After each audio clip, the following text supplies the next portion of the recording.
இவ்வளவு பெரிய பக்தர்களுக்கு இந்த நிர்வாகம் என்ன வசதி செஞ்சு கொடுத்ததுன்னு தான் எனக்கு தெரியல. இந்த திருப்பரங்குன்றத்தில் வந்து என்ன விசேஷம்னா, மித்த 5 படைகளில் பார்த்தீங்கன்னா வள்ளி தெய்வானோட இருப்பார். இந்த ஒரு தலத்துல தான் மலையை குடைந்த முருகன். இந்த திருவிழாவானதுல ஒவ்வொரு முருக பக்தர் அனைவருமே பச்சை தண்ணி கூட பல்லுல படாம அந்த முருகனுக்காக பால் கொடை ஏந்தி விசேஷமா கொண்டாடிட்டு வரக்கூடிய விஷயம். எங்கடா வசூல் வரும், உள்ள எப்படா வாங்கலாம், வசூலைத்தான் பாக்குறாங்களே தவிர மக்களுக்கு தேவையான வசதிகளை என்னைக்குதான் இந்த கோயில் நிர்வாகம் செஞ்சதுன்னே எனக்கும் தெரியல. முதக்கி வந்து இப்ப எவ்வளவோ பாதுகாப்பு கொடுக்குறாங்க. காவல்துறையை வந்து ரொம்ப வரவேற்கிறோம். ஏன்னா அன்றாட ஒவ்வொரு திருவிழாவுக்களும் அதிகமா கூட்டம் வரக்கூடிய ஒரே இடம் மதுரை தான்.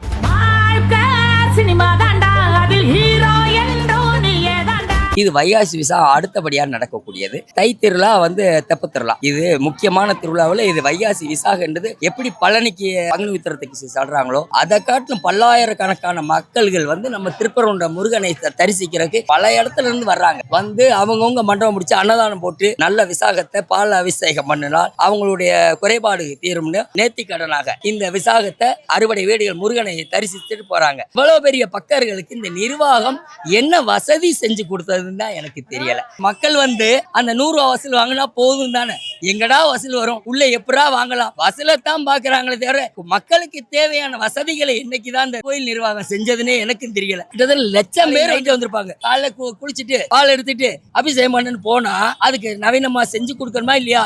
அதனால் நல்லபடியாக வரக்கூடிய பக்தர்களுக்கு தேவையான அடிப்படை வசதிகளை செய்து கொடுக்க வேண்டிய கடமையாக ஒன்னு அரசும் ஏற்றுக்கொள்ளணும், இந்த கோயில் நிர்வாகம் ஏற்றுக்கொள்ளணும் என்று கேட்டுக்கொள்கிறேன். இந்த திருப்பரங்குன்றத்தில் வந்து என்ன விசேஷம்னா, மித்த 5 படைகளில் பார்த்தீங்கன்னா வள்ளி தெய்வானோட இருப்பார். இந்த ஒரு தலத்துல தான் மலையை குடைந்த முருகன். தெய்வானம் வந்து முருகன் பாதத்தை பார்த்து இருப்பாங்க. மேல வந்து சூரிய பவன், லெப்ட் சைட்ல சந்திர பவன், வலது சைட்ல வந்து நாரதர் இருப்பாங்க, இடது சைட்ல வந்து தெய்வான அவங்க பாதத்தை பார்த்து இருப்பாங்க. அறுபடைகளில் முருகன் முதல் படத்தை விட சூரசமரம் பண்ணி திருப்பரங்குன்றத்தில் சான்றோர்கள் பெரியவர்கள் முன்னிலையில் திருமணம் நடந்த முதல் படை வீடு திருப்பரங்குன்றம். இந்த வைகாசி விசாகமானது என்னன்னா, திருப்பரங்குன்றத்தில் வந்து அறுபடை வீடுகளில் வந்து ஒஸ்தா மரத்துக்குள்ள வந்து ஆறுமுகமா பிறந்தனால வந்து இவருக்கு ஆறுமுக கடவுள் சண்முகர். இன்னைக்கு அவரோட பர்த்டே. அதனால வந்து அவங்கவுங்க ஒவ்வொருத்தவங்க ஒவ்வொரு நேர்த்தி கடை வேண்டிக்கு இருப்பாங்க. சில பேர் வந்து பால் குடம் வேண்டி எடுத்துக்கிருப்பாங்க, சில பேர் காவடி எடுப்பாங்க, சில இந்த அழகு குத்துவாங்க. அவங்கவுங்க நேர்த்தி கடனை செலுத்தி அவருக்கு வேண்டியதை செஞ்சா அவங்களுடைய கோரிக்கை எல்லாம் நிறைவேறும். அதனால வந்து சிறப்பாக வந்து வட்டம் வந்து பல ஆயிரம் பேர் வருவாங்க. இன்னைக்கு அறுபடை வைகாசி விசாகம் காலைல 5:30 மணிக்கு ஆரம்பிச்சு மதியானம் 2-3 மணி வரைக்கும் பால் குடம் பைக் இருக்கு. இன்னும் ஒரு சில பேர் வந்து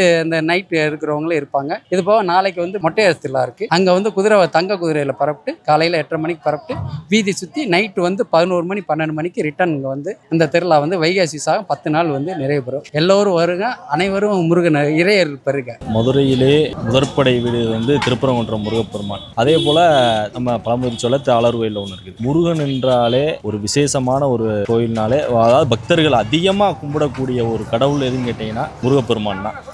மீனாட்சி வந்து சித்திரை திருவிழா மதுரையில் எப்படி கொண்டாடுறாங்களோ அதே போல் ஆயிரக்கணக்கான பக்தர்கள் நாம் என்ன வேண்டிக்கிறோம், அதாவது சஷ்டிக்கு அவ்வளோ விரதம் இருப்பாங்க. கடுமையான விரதத்திலிருந்து சஷ்டி கந்த சஷ்டி அவ்வளவுதான் இருக்கும்.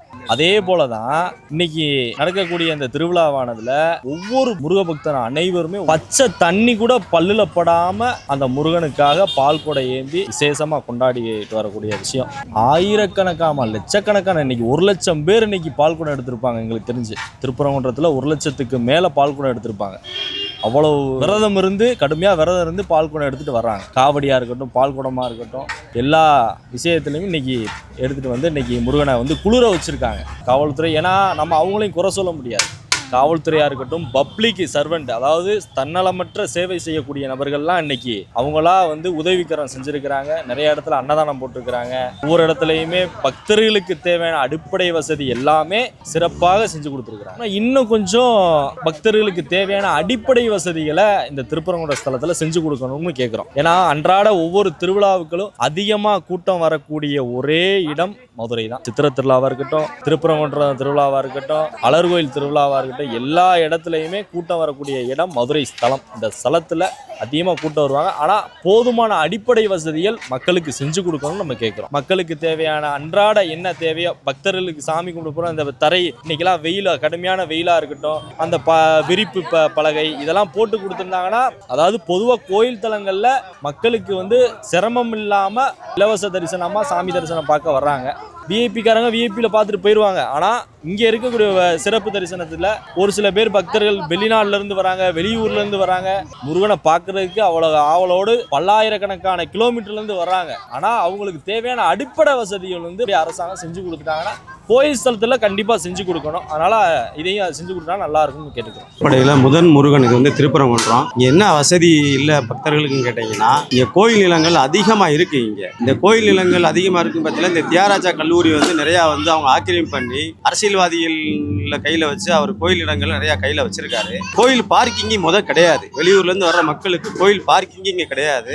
அப்படியே வெளியூர்லேருந்து வந்தாலும் ஒரு சன்னதி ரோட்டில் மட்டும்தான் இங்கே நிப்பாட்ட வேண்டியது இருக்குது. ஏடிஎம்கே, திமுக, பல எம்எல்ஏக்கள் வந்து இங்கே மதுரையில் அமைச்சர்கள் வந்து இதுவரைக்கும் திருப்பரங்குன்றத்திற்கு ஒரு கார் பார்க்கிங் கிடையாது. கோயில் இடங்களை வந்து நிறைய பேர் இங்கே வந்து ஆக்கிரமிப்பில் இருக்காங்க. இது இந்த அறநிலையத்துறை கண்டளிச்சு இந்த அரசு ஆட்சியிலையாவது இதை செய்யணும்னு சொல்லி நாங்கள் ஏற்றுறோம்.